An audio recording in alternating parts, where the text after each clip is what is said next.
Muy buenas tardes, mis amados hermanos y hermanas en Cristo. Hoy, el lunes 8 de junio, tenemos una de las tres lecturas del libro de los Reyes que estaremos escuchando hoy, la primera parte, mañana la segunda y pasado mañana la tercera.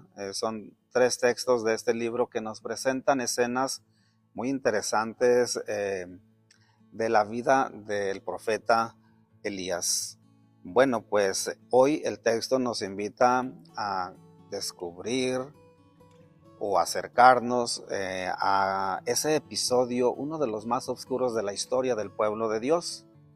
En la época del rey Ahaz, hacia el año 800 y algo antes de Cristo, sucede que pues el rey no solamente se desentendió de gobernar con justicia, sino que además, con la ayuda de su esposa o la injerencia de su esposa, que era pagana, empezó a introducir cultos paganos dentro del pueblo de Dios, de manera que la fe en Dios empezó a desaparecer, porque el rey, con todo el peso de la autoridad que ejercía, empezó a inculcar el culto a dioses paganos.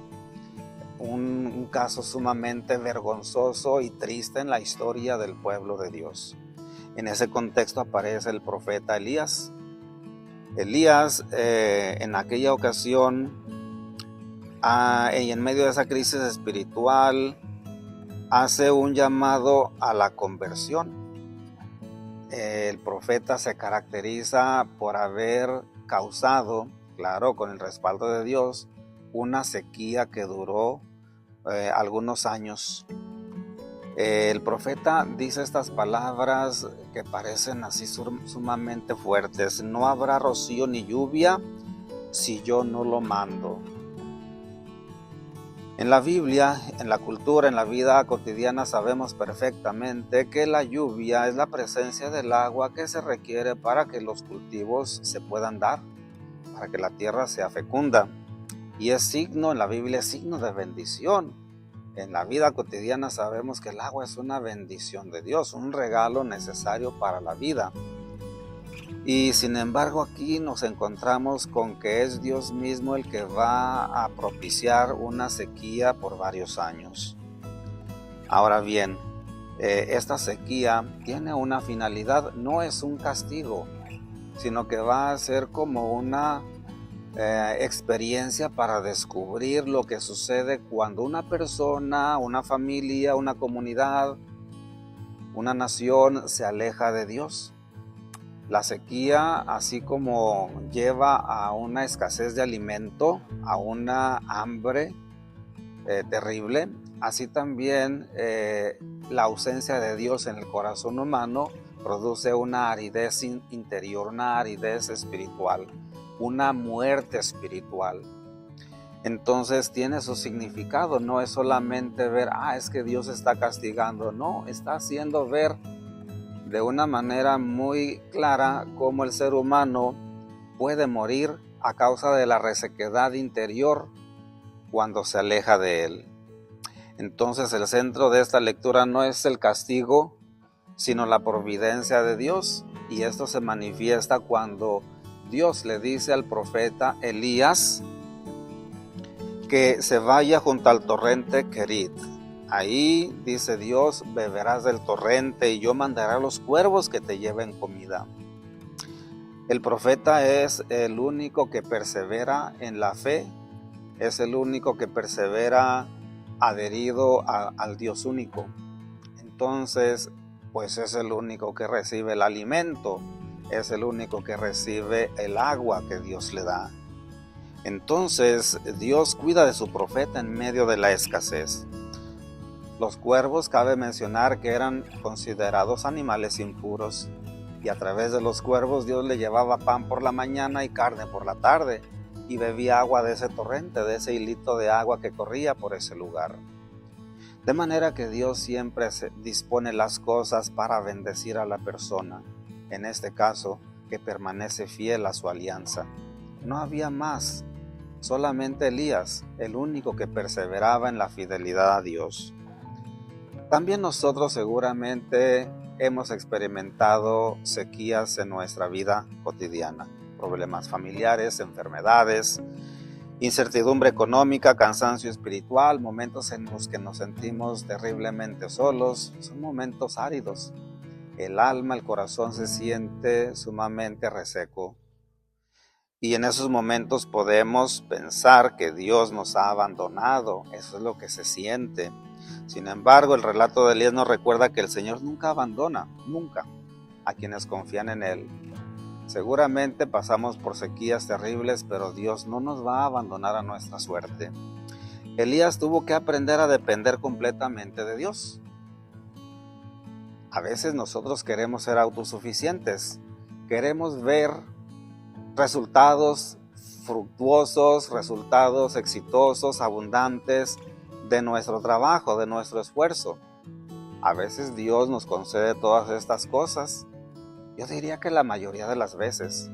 Sin embargo, hay momentos en donde te das cuenta de que todo lo que haces no es suficiente.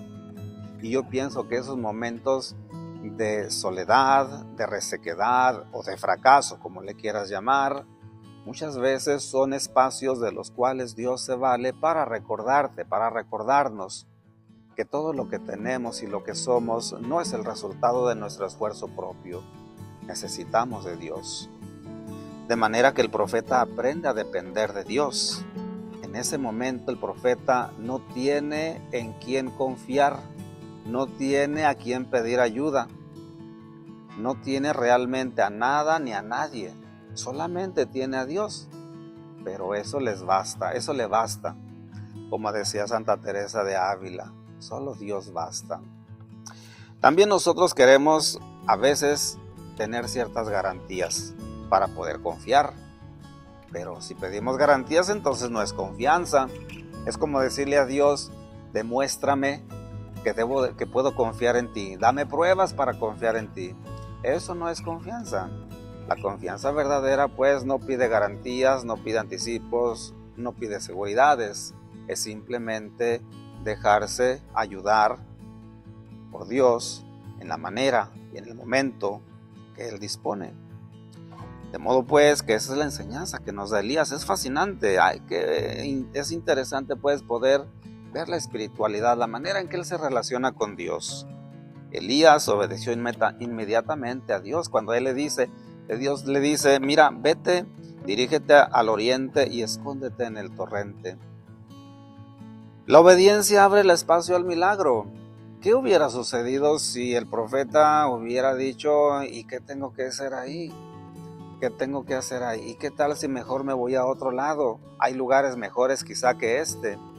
Pero el profeta no cuestiona, solamente atiende al llamado que Dios le hace y realiza lo que se le pide. Va al torrente Querit. Y es así como sucede lo que acabamos de escuchar, que Dios lo alimenta durante tiempo, dándole el alimento y dándole agua para beber. Muchas veces sufrimos porque queremos seguir nuestro propio plan. Hay veces en donde necesitamos renunciar a nuestros propios planes.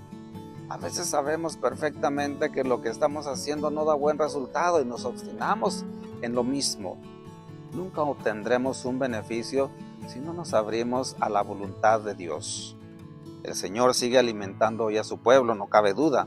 Lo hace mediante su palabra, la Eucaristía. Cuando tú haces oración, Él te escucha. Y también a través de personas concretas.